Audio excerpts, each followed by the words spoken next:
bienvenue dans la reprise. La reprise, c'est le podcast qui s'intéresse à cette période nébuleuse qui précède et qui suit la fin du congé maternité et paternité et la reprise, ou pas, du travail.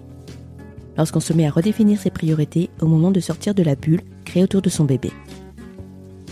Dans ce podcast, des mères et des pères vous raconteront sans phare comment ils et elles ont vécu leur parentalité comme leur évolution personnelle à ce moment-là.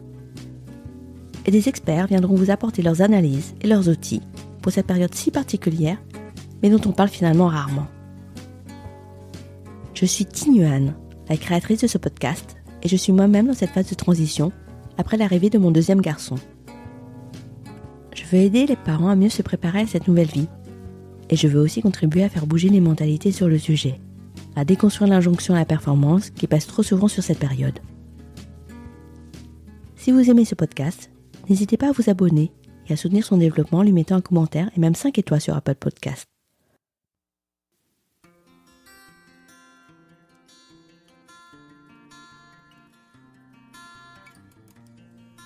La prématurité est un sujet qui me touche particulièrement, pour l'avoir vécu avec mon deuxième garçon. On dit souvent des bébés prématurés qui sont des guerriers. Mila l'est, assurément. Née à 25 et ça, soit 5 mois de grossesse, elle a survécu à son frère jumeau, Maël, mort in utero à 18 SA. Et elle a déjoué tous les pronostics de l'extrême prématurité, malgré une malformation cardiaque. Ses parents aussi forcent l'admiration. Sa mère Laura, en premier lieu. Mère courage, elle a subi ce que le destin pouvait offrir de pire comme expérience de maternité. Un deuil périnatal après un dur parcours de PMA, avec la perte de sa première fille Anna, suivi d'un deuxième deuil avec le décès de Maël dans des circonstances tragiques. Puis, fait rarissime, un accouchement différé sous haute tension pour Mila, sa jumelle. 2 grossesses et 3 accouchements terriblement traumatisants. Quelle place peut donc prendre le travail dans ce contexte ? On serait tenté de dire aucune. Tant cela paraît dérisoire au regard du miracle que constitue la naissance et la vie de Mila. Cela d'autant plus que l'extrême prématurité requiert un suivi médical des plus étroits, nécessitant une grande disponibilité parentale. Et pourtant, Laura y pense au travail, poussée par l'injonction à la productivité de la société, alors même qu'elle ne pourra reprendre son poste comme prévu. Une préoccupation qui ne l'empêche pas, heureusement, de profiter de sa fille à fond, et de se projeter dans un autre métier, plus porteur de sens à ses yeux.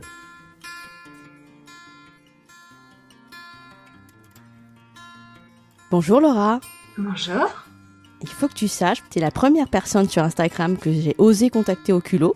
Et tu es aussi la première personne à m'avoir répondu oui. Et donc je suis vraiment super honorée et touchée que tu sois là. Alors non pas devant le micro parce qu'on le fait à distance, merci le contexte. Oui, ça me fait plaisir. Avant de commencer de parler du sujet de la reprise ou pas du travail, est-ce que tu peux s'il te plaît te présenter ta famille et aussi bien sûr nous raconter en fait le contexte de ta grossesse, de l'arrivée de ton enfant et des désirs d'enfant de manière générale. D'accord. Moi, c'est Laura. Je suis la maman d'une petite fille qui s'appelle Mila. Je suis avec mon chéri qui s'appelle Florian depuis environ 10 ans. On a eu envie d'un bébé depuis exactement 2015. Après, j'ai eu beaucoup de soucis pour tomber enceinte. Donc, je suis passée par un parcours en PMA. Suite à ça, je suis tombée enceinte en 2017 d'une petite fille que j'ai perdue suite à un syndrome malformatif. Donc, j'ai dû faire une IMG. Elle s'appelait Anna. Et après, au moins une bonne année pour se reconstruire parce que c'est quelque chose de pas facile à vivre. Moi, je connaissais pas le deuil périnatal, tout ça, donc j'ai dû composer avec ça dans ma vie. Hein. Du coup, en 2019, on est retourné en PMA. Je suis tombée enceinte de jumeaux. Donc là, j'avais un petit garçon et une petite fille.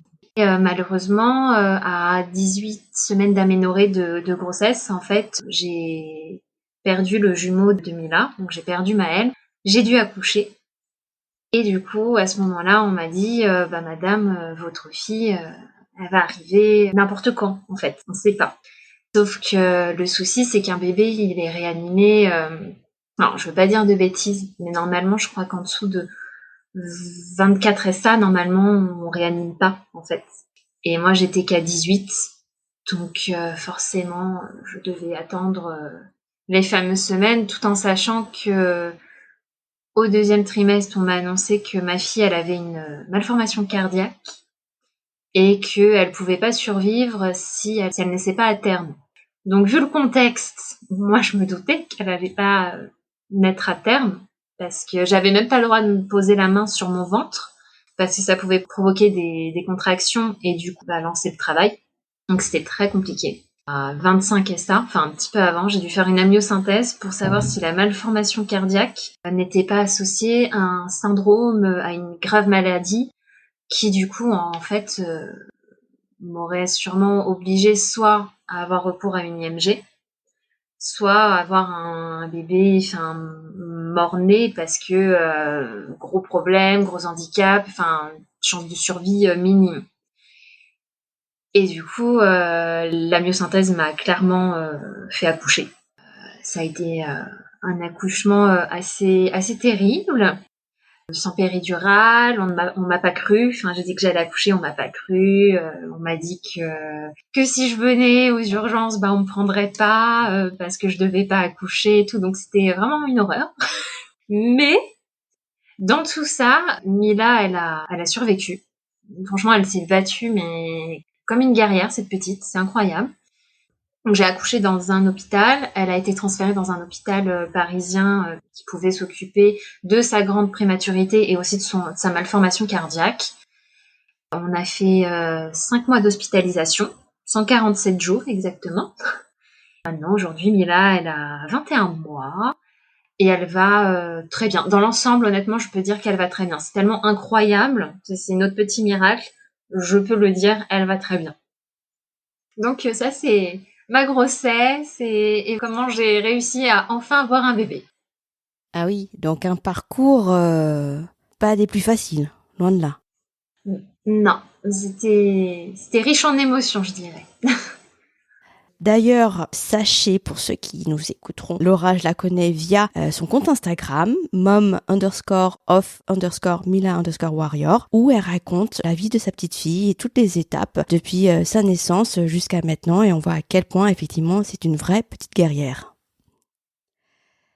Laura, est-ce que tu peux aussi nous expliquer quel est ton métier, ce que tu faisais avant d'avoir Mila ? Alors, moi, ça fait quelques années que je suis vendeuse dans un magasin de décoration. Le souci, c'est que j'ai énormément de manutention. Donc, mes 2 grossesses ont été très rapidement, j'ai dû très rapidement stopper mon travail. Quand on a une PMA, le bébé est tellement précieux qu'on peut pas prendre de risques, en fait. Oui, je comprends. Donc j'ai été arrêtée relativement tôt, mais aussi parce que pour mes 2 grossesses, et je ne sais pas comment ça s'explique, mais au bout de un peu plus d'une quinzaine de jours, à chaque fois, j'ai failli faire une fausse couche. Vraiment de énormes pertes de sang et généralement, après ça, en fait, on dit de plus trop bouger. J'aimais beaucoup mon métier, mais j'ai été arrêtée longtemps et avec la prématurité de Mila, j'ai dû m'arrêter aussi. D'accord, donc ça veut dire que tu ne travailles plus depuis quasiment le début de ta grossesse en 2019 ? Ouais, mais là j'ai appris que j'étais enceinte. Je crois que j'ai travaillé environ, je dirais 1 mois. J'ai une perte de sang énorme au travail. Après ça, en fait, on m'a dit c'est une grossesse qui peut être à risque parce que c'est des jumeaux. Vous avez perdu du sang et tout. Vous faites de la manutention, c'est fini. Vous retournez pas au travail de toute la grossesse. Ah bah oui, 0 risque.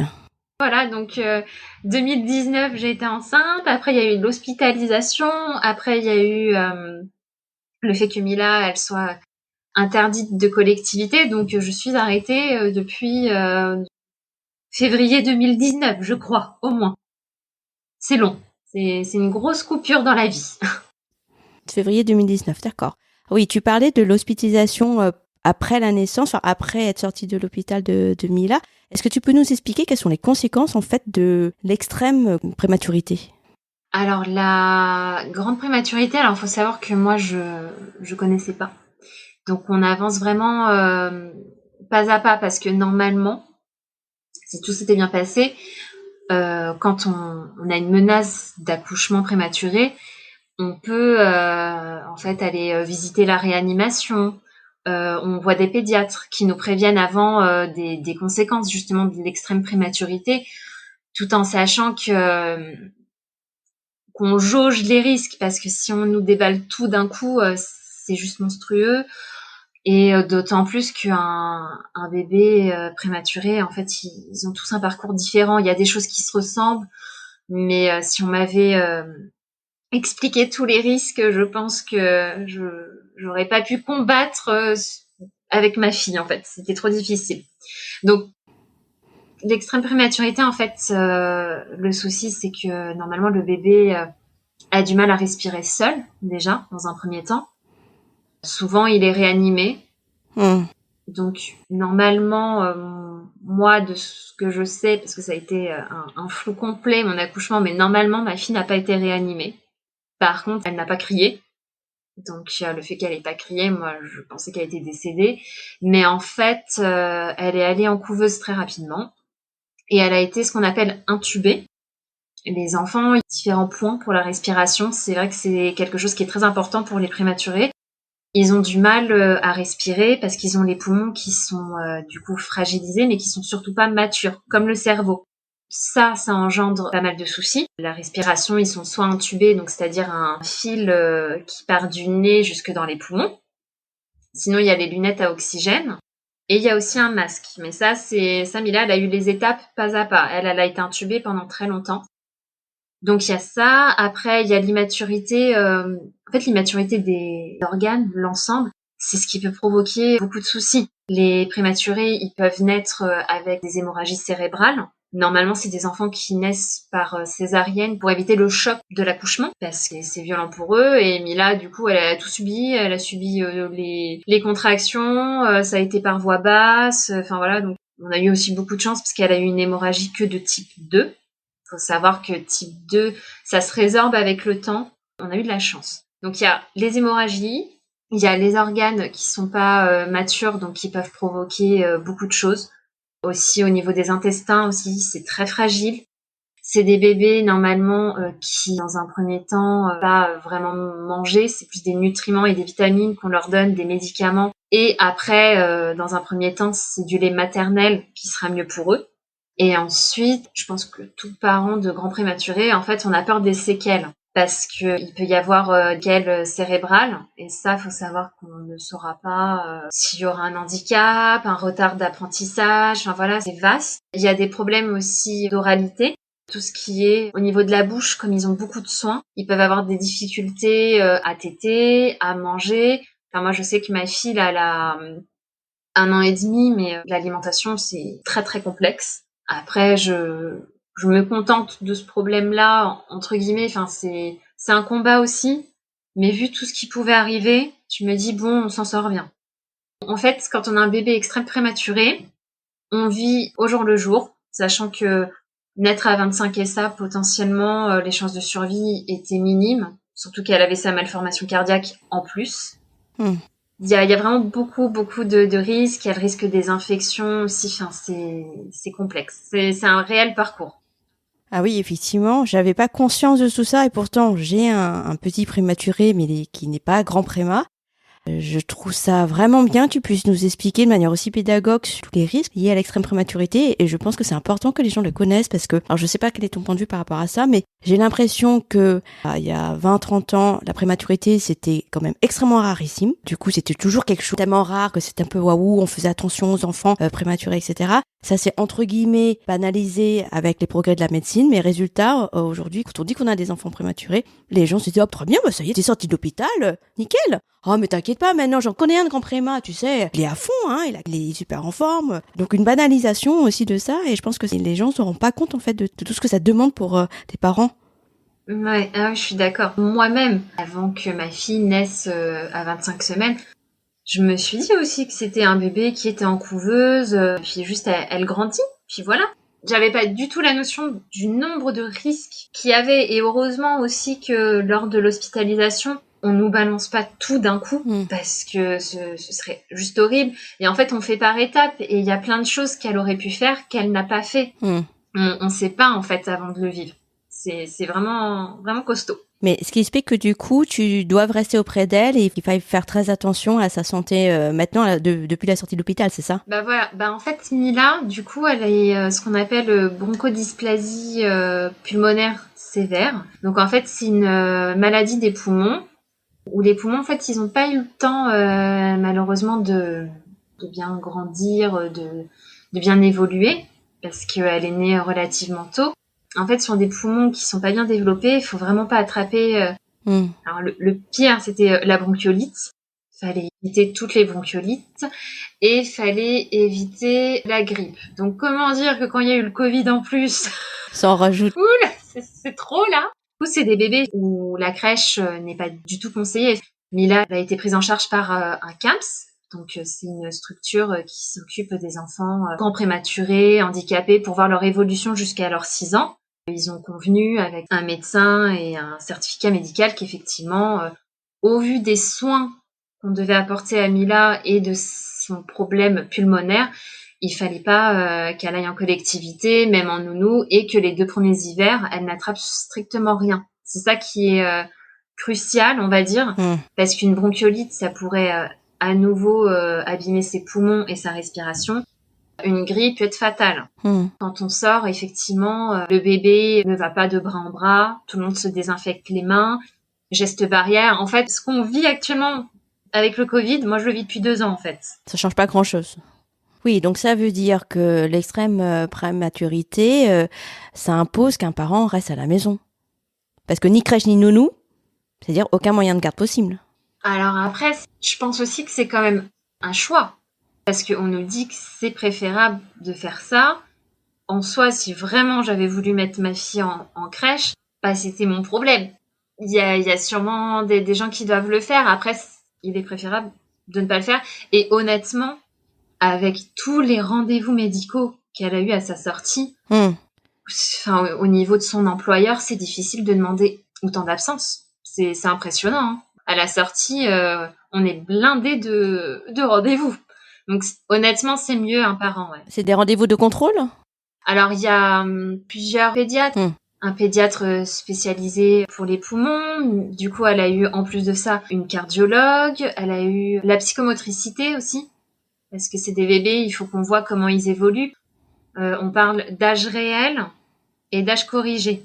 Donc Mila, quand elle avait 4 mois et demi, enfin en âge réel, en âge corrigé, c'était un nourrisson qui venait de naître. Oui. Donc forcément, on peut pas lui demander de déjà attraper des choses et tout. Les rendez-vous avec la psychomotricienne, il y en a pas mal. Il y a aussi la kiné. Ça, c'est important parce qu'il faut savoir que le bébé, le fait d'être né si tôt, n'a pas eu le temps d'avoir ses muscles qui se soient tendus, en fait, dans le ventre. Donc, c'est des enfants qui ont souvent de l'hypertonie. Et moi, au début, je me suis dit, oh là là, elle est costaud, dis donc, elle est toute petite, elle est très tonique et tout. En fait, c'est pas bien. C'est encore un souci de la prématurité, donc il faut travailler là-dessus. Puis elle a eu aussi des pédiatres spécialisés dans l'alimentation, elle a eu des radios, enfin c'est... Franchement, j'oublie des rendez-vous, mais il y en avait plein, et effectivement, d'être en arrêt, un arrêt qui est d'ailleurs payé par la CAF, qui est fait pour les enfants qui ont soit un handicap ou qui sont malades, donc la prématurité, l'extrême prématurité, ça comprend ça. Et du coup, heureusement, oui, que j'ai été arrêtée, parce que je vois pas du tout comment j'aurais pu gérer autrement. Oui, c'est ce qui t'a permis en fait de ne pas retravailler à la fin de ton congé maternité. Voilà, exactement. D'accord. Oui, parce que le congé maternité, pour les gens qui ne savent pas, en cas de prématurité, c'est le même en post-natal comme tout à chacun, à la différence près que entre le moment où l'enfant naît de manière prématurée, on ne décompte pas les jours entre sa naissance et la date théorique de naissance de départ. Mais après, une fois qu'on dépasse la date théorique, voilà, après on a les 2 mois et demi classiques comme tout le monde. Donc ce qui, j'ai trouvé pour ma part, mais toi ça doit être encore plus exacerbé, qui est un peu dur parce qu'en fait ça ne nous permet pas du tout en tant que ni femme, ni famille, ni enfant de se remettre de l'hospitalisation. Non, pas tellement. Enfin, les 5 mois d'hospitalisation, on m'a quand même dit que c'était un peu des vacances, hein, quand même. C'est pas vrai. On m'a déjà balancé ça. Mais non. Si. Mais honnêtement, moi j'ai accouché On m'a pas demandé d'aller voir mon bébé, donc je savais même pas si j'avais un bébé ou pas. Je suis descendue, je suis remontée vite fait dans ma chambre et en fait mon enfant il a été transféré dans un autre hôpital et puis après j'y suis allée tous les jours. On était non-stop à l'hôpital et puis après une fois qu'elle arrive à la maison, du coup on a peur, on n'a pas de temps pour s'en remettre. Et honnêtement, ça paraît peut-être abusé, mais je pense que j'ai mis 1 an à trouver un corps où je me sens un peu mieux dedans. Entre la fatigue, le stress, l'hospitalisation et tout, ça a été hyper rude. Donc je me dis, une maman, après son accouchement, quand 2 mois après, elle doit retourner au travail, franchement, c'est difficile. J'ai entre guillemets quand même la chance d'être avec ma fille. Je le souhaite à personne de vivre ce parcours-là, mais moi je suis avec mon bébé et heureusement. Et du coup, vis-à-vis de ton employeur, tu es en arrêt depuis 2019, c'est ça ? Voilà. Alors au début, c'était en arrêt maladie. D'accord. Après, comme tu l'as dit, c'est le schéma classique, Oui. la grossesse. Et après, du coup, je passe en ce qu'on appelle une AJPP.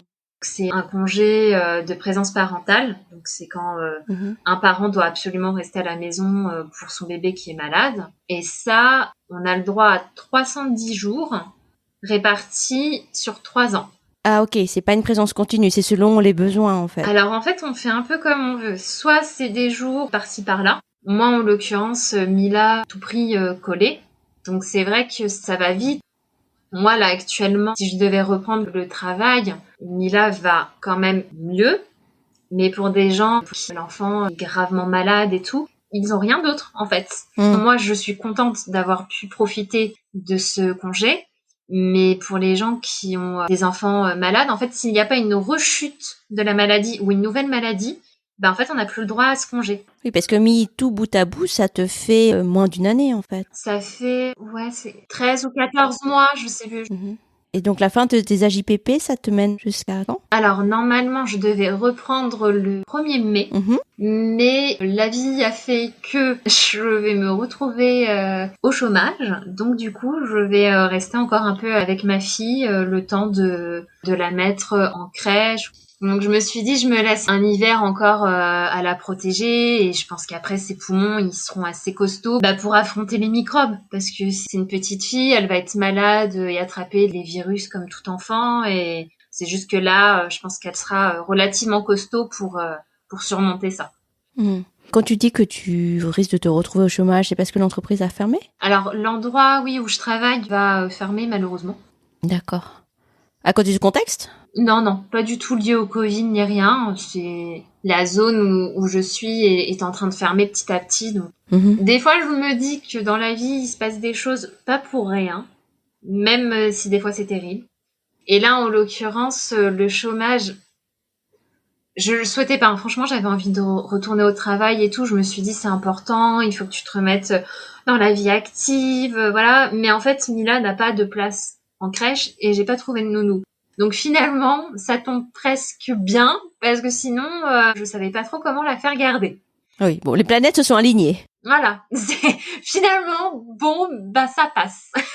Ah oui, effectivement, reprendre sans avoir un mode de garde, surtout pour un enfant prématuré, c'est un peu compliqué. Voilà, et puis elle continue à avoir des rendez-vous au CAMS. J'aurais été aussi mal à l'aise de reprendre le travail et d'avoir des rendez-vous et d'avoir une absence par-ci, par-là et voilà, je pense que mon employeur, ils ont été vraiment compréhensifs pendant très longtemps parce que j'ai été quand même absente longtemps. Je l'ai pas choisi, ça a été compliqué ce que j'ai vécu. Enfin, j'étais obligée de m'arrêter. Mais c'est vrai que si en plus après quand je reviens, je leur demande des jours par-ci par-là, c'est peut-être pas top quoi. Donc je vais devoir la garder encore un peu plus, mais je le vois comme un cadeau en fait, de pouvoir rester avec ma fille. Je suis contente. Et dans ce cadre-là, tu seras dans le cadre du chômage, c'est ça ? Oui, voilà. Là, du coup, ce sera le chômage qui prend le relais avec la fin d'AJPP. D'ailleurs, la JPP, financièrement parlant, c'est vraiment soutenant ou c'est aussi dérisoire que les allocations de congé parental ? Alors, exactement. Je ne peux pas dire au centime près, mais normalement, c'est un peu plus de 900 €. Si on prend le mois complet, donc à savoir que le mois complet, la CAF compte 24 jours. D'accord. Mais on peut aussi normalement prendre quelques jours par-ci par-là en fait. Donc on a notre paye et les jours qui ne sont pas travaillés, en fait la CAF complète. Donc je pense que ça c'est pas mal parce que là pour le coup c'est vraiment une bonne aide. Après moi du coup ça me servait à rien parce que là personne pouvait la garder.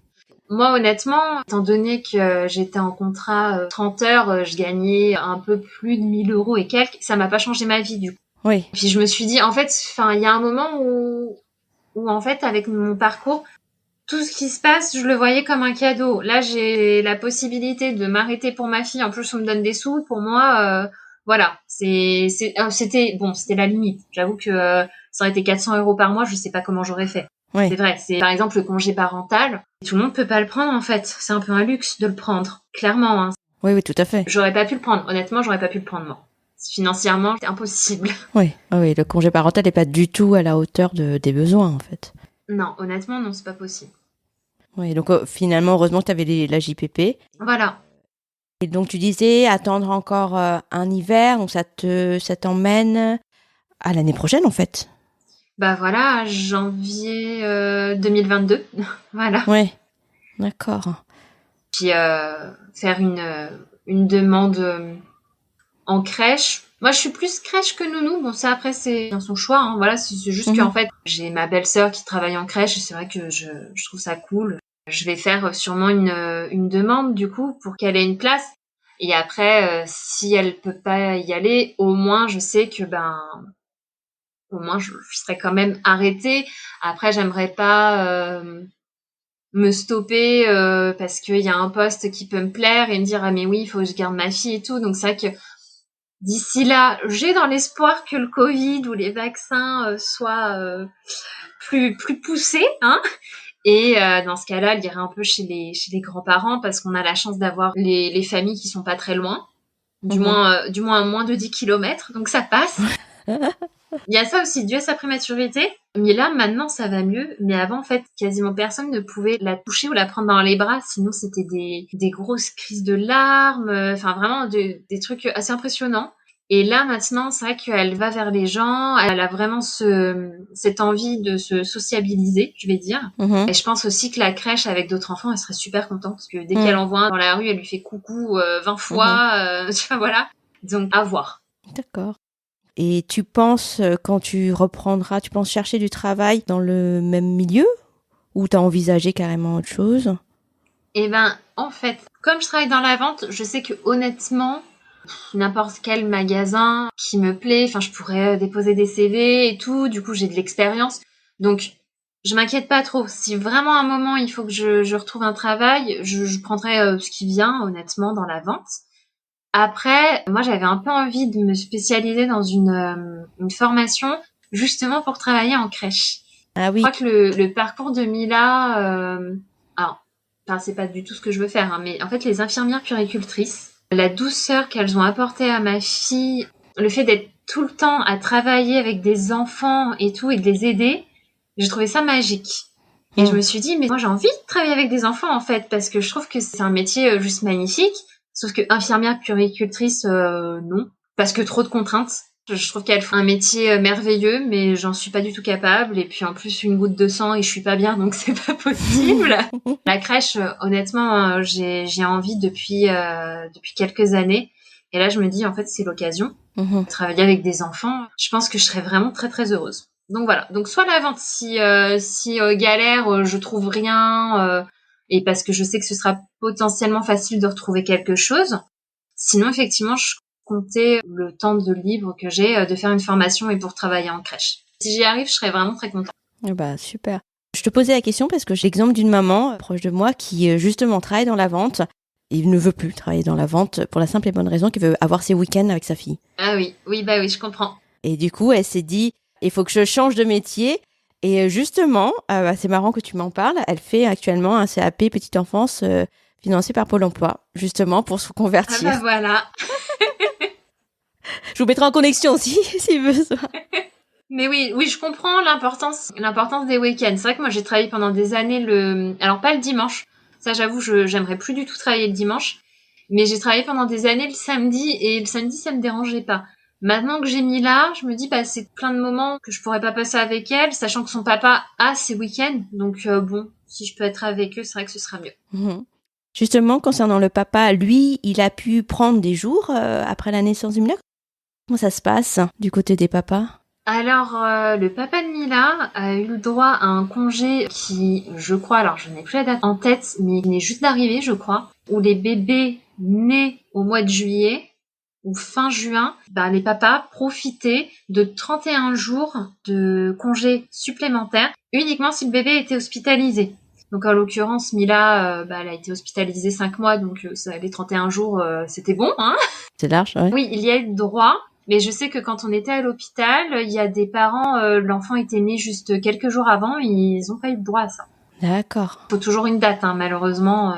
Bien sûr, c'était pas rétroactif. Donc il a eu ces 31 jours-là, après il a collé des vacances, en collant les jours, les 31 jours et tout, le congé de base en fait. Paternité, ouais. Voilà. Et en fait, il a réussi à être là avec moi et Mila pendant très longtemps. Ce qui nous a sauvés parce que si on était séparés, je pense qu'on n'aurait pas du tout vécu le parcours de la même manière. C'est pas possible. Et en fait, quand elle a été transférée dans un hôpital beaucoup plus proche de chez nous, et là, en fait, il a repris le travail, mais on arrivait quand même à aller la voir en même temps. Moi, j'y allais un peu avant. Puis Mila, elle était plus grande. Elle allait mieux. Donc franchement, ça aussi pareil, hein, ça s'est joué à quelques jours près, hein, qu'il aurait pu ne pas l'avoir.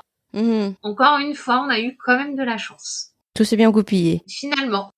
C'est-à-dire qu'il y a des pères, en fait, ou un coparent, quand l'enfant naît et est hospitalisé, même très grand préma, ils voient pas l'enfant, ils peuvent pas. Non. Ou alors, ils doivent poser des jours. Avant ce congé, je veux pas m'avancer et dire de bêtises, mais je crois que c'est aussi grâce à l'association SOS Préma que ça a été mis en place. Je ne crois pas qu'on pouvait prendre plus de jours, en fait. Parce qu'on peut pas prendre non plus des jours d'arrêt maladie, parce que c'est pas nous qui sommes malades. Donc en fait, si on n'a pas de vacances, en fait, on peut pas s'arrêter. Puis après, on se débrouille. Si on finit sa journée à 20h ou 19h, et après, on va faire un coucou à son enfant ou on passe la nuit là-bas. Enfin, après, c'est chacun gère comme il peut, mais sinon, ouais, ça coupe énormément, sachant que dans les premiers mois de vie d'un bébé extrême prématuré, il faut faire énormément de peau à peau et tout. Parce que nous disaient les psychologues, il a besoin de se créer une routine, en fait, le bébé. De s'accrocher à quelque chose qui en vaut la peine, en fait, parce que sinon, juste, c'est pas qu'il souffre, mais c'est que son début de vie, il est tellement intense, faut au moins qu'il y ait quelque chose de sympa, quand même. Donc, on essaie d'apporter le plus possible de douceur à son enfant, et le fait d'entendre la voix de son papa et de sa maman, c'est important. Enfin voilà, il faut les deux parents, je pense honnêtement. Si Mila n'avait pas eu son papa, je pense que ça aurait été peut-être différent. Et puis même moi, s'il n'avait pas été auprès de moi, j'aurais pas tenu à ce point aussi. Oui, j'imagine même c'est ultra essentiel dans la création du lien parent-enfant, parce que quand t'as pas ton enfant avec toi dans ta chambre, mais dans un hôpital, même si tu passes beaucoup de temps, ça reste un peu abstrait quand même. Ah oui, non mais totalement. Enfin, c'est vrai que heureusement qu'il y a ça qui est mis en place désormais. Vraiment. 31 jours, donc ça veut dire que la pré-hospitalisation, bon j'imagine qu'il avait plus de vacances, c'est toi du coup qui as tout assuré ? Oui, en fait, j'allais juste à l'hôpital en avance et il me rejoignait en fait. D'accord. Et il avait réussi avec son travail à des fois commencer plus tôt ou alors finalement je mange en une demi-heure et voilà à gratter des heures par-ci par-là pour venir plus tôt à l'hôpital et profiter de sa fille quand même. D'accord. Mais du coup, le dernier mois était finalement le plus intense en fait et là où on avait le moins de patience. Enfin, c'est toujours quand on arrive près de la sortie que c'est plus difficile finalement. Oui, je comprends. Par rapport à ta reprise future, j'ai lu dans un de tes tout récents posts, tu as écrit « Je suis une maman qui a arrêté depuis 20 mois et qui va l'être encore et je me sens jugée. Je culpabilise de rester avec ma fille pour l'élever. Au fond de moi, je me dis que toutes les mamans qui font ce choix ont de la chance et ne devraient pas ressentir une once de culpabilité, mais elle est bien là. » Ouais. Elle vient d'où cette culpabilité, tu penses ? Je sais pas. En fait, je pense que depuis que je suis devenue maman, je me sens beaucoup jugée. Enfin, mon entourage proche conçoit vraiment qu'on a fait des sacrifices et tout. Et et nos familles me disent pas du tout ah tu retournes pas au travail, oh c'est honteux, enfin voilà, au contraire hein, eux ils sont tous à me dire que ben c'est bien que je garde Mila et tout, mais je crois qu'en fait c'est moi, c'est par rapport à mon opinion de moi en fait. J'ai été arrêtée longtemps et j'ai l'impression que j'ai pas le schéma type de la maman parfaite en fait. Ah, ce fameux schéma type. Voilà, donc du coup, il y a plein de barrières que je me mets toute seule, je pense. Et aussi parce que, comme on disait, la prématurité, certaines personnes ne se rendent pas compte de tout ce qu'on a vécu durant ces longs mois. Et des fois, j'ai eu des petites réflexions qui m'ont fait mal. Donc pareil, là, le fait d'être au chômage et le fait de m'être arrêtée pendant longtemps pour Mila, ouais, j'ai l'impression que les gens doivent se dire oh, elle profite du système et tout. Mais en fait, il y a un moment, en fait, je me suis vraiment arrêtée parce que sinon, c'était dramatique si elle tombait malade. Là, je me retrouve au chômage.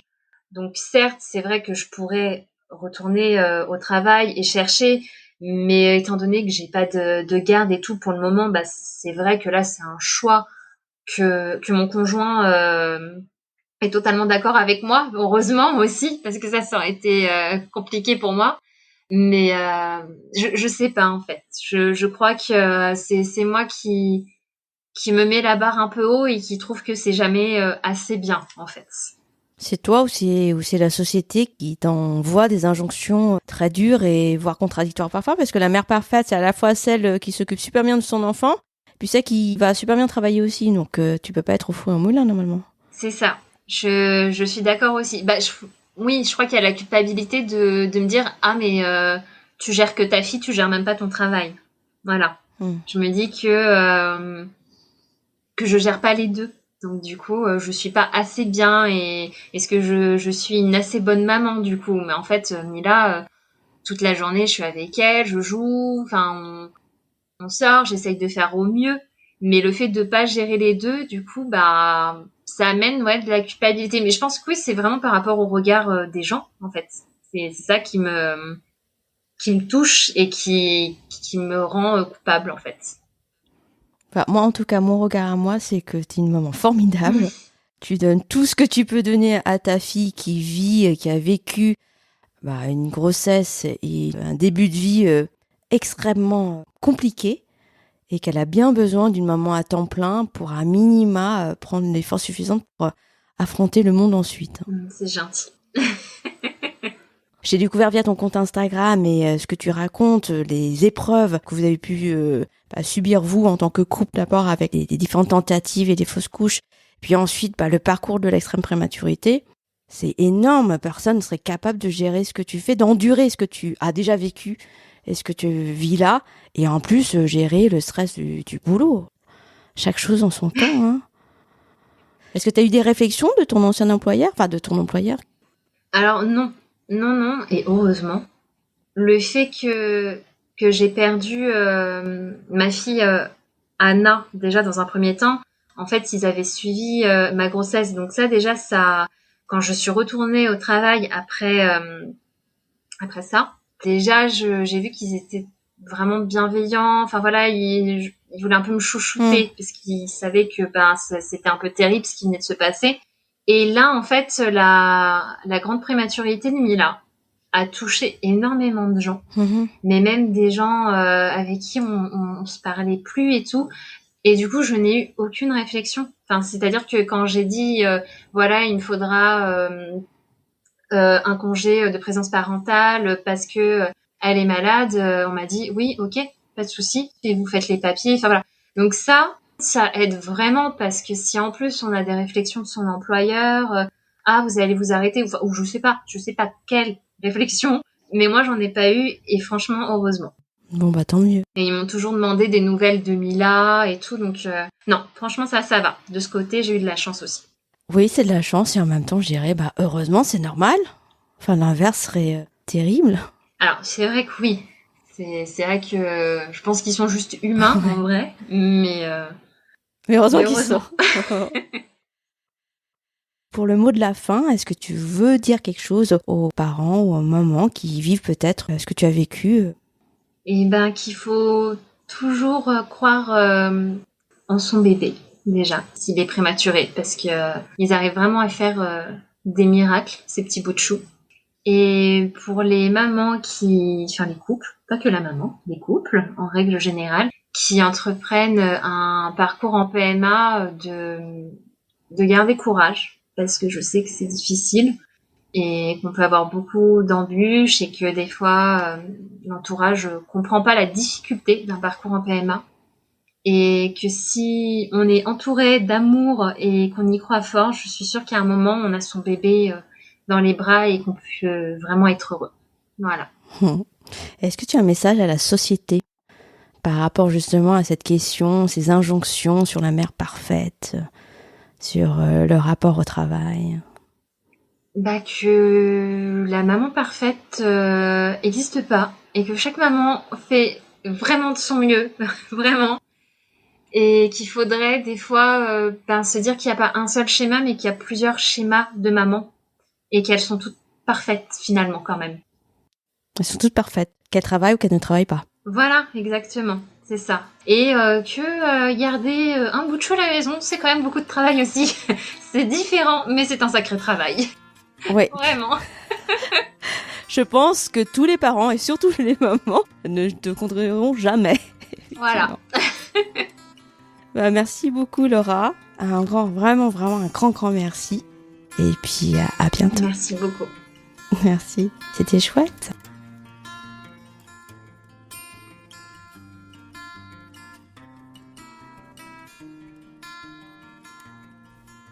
La force et la résilience de Laura sont impressionnantes.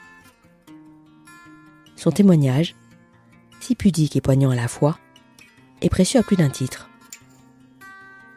Il nous permet de prendre conscience des conséquences de la prématurité sur la vie des parents pour que ceux-ci soient mieux compris et soutenus. Il montre aussi à quel point l'intime peut être politique, en étant le reflet des travers d'une société de performance, qui voit les mères qui s'arrêtent un peu trop longtemps, suspectées d'être oisives, alors que c'est bien tout le contraire pour Laura. N'hésitez pas à venir sur Instagram, @lareprise.podcast, pour me dire si vous aussi avez ressenti de la culpabilité en prolongeant votre congé maternité.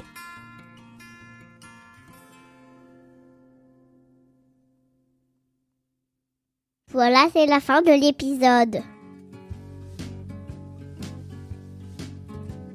Si vous avez aimé cet épisode, n'hésitez pas à le partager autour de vous et sur les réseaux sociaux. C'est le meilleur moyen de faire évoluer les mentalités sur le sujet. Et si vous souhaitez soutenir ce podcast, un commentaire et une note de 5 étoiles sur Apple Podcast m'aideront beaucoup. Je vous donne rendez-vous dans 2 semaines pour le prochain épisode.